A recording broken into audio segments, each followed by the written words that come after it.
মরিচ গাছে মরিচের পাতা কেন কুঁকড়ি লাগে এবং কি করলে এই কুঁকড়ি লাগা সারবে সেটা নিয়ে আজ আপনার সাথে আলোচনা করব। আশা করি আপনাদের উপকারে আসবে। এই ভিডিওটাকে বেশি বেশি শেয়ার করে দিবেন। আসসালামু আলাইকুম। আমি বর্তমান যে জমিতে অবস্থান করছি এটাই হচ্ছে আমাদের মরিচ প্রজেক্ট। আমরা আধুনিক কৃষিতে একদমই নতুন। আমরা আগে পেঁয়াজ এবং পাট করতাম।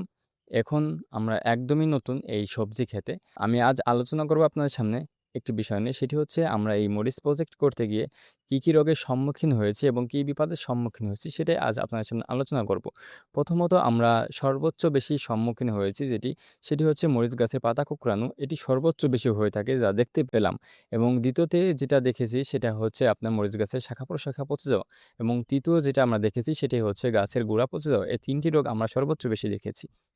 প্রথমত আমরা যেটা মরিচ গাছের পাতা কুঁকড়ে যাওয়া সেটির সমাধান বা সেটি আমরা কিভাবে সমাধান করেছি বা আমরা সেটি কিভাবে রোগমুক্ত করেছি সেটি আপনাদেরকে বলব। সেটি হচ্ছে আমরা ২ টি ওষুধ স্প্রে করে আমরা সবসময় আমরা এই পাতা কুঁকড়ানোর জন্য একটি হচ্ছে প্রোফাইটা আরেকটি হচ্ছে মেকটিজেন।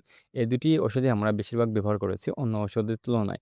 এবং ২য় নাম্বার সেটি হচ্ছে গাছের শাখা-প্রশাখা পচে যাওয়া। এটি আমরা ৩ টি ছত্রাকনাশক বেশিরভাগ স্প্রে করেছি। একটি হচ্ছে কপার, ২য় নাম্বার হচ্ছে ম্যানকোজেব এবং কার্বনডাজিম। ৩ টি গ্রুপের ওষুধ সর্বোচ্চ আমরা ইউজ করেছি।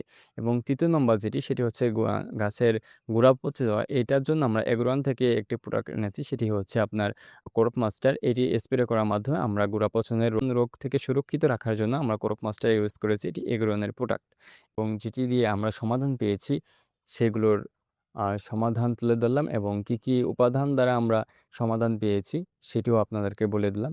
আশা করি আপনাদের উপকারে আসবে। এই ভিডিওটাকে বেশি বেশি শেয়ার করে দিবেন এবং আমার জন্য দোয়া করবেন। আল্লাহ তাআলা যেন আমার কাজের মধ্যে বারাকা দান করে।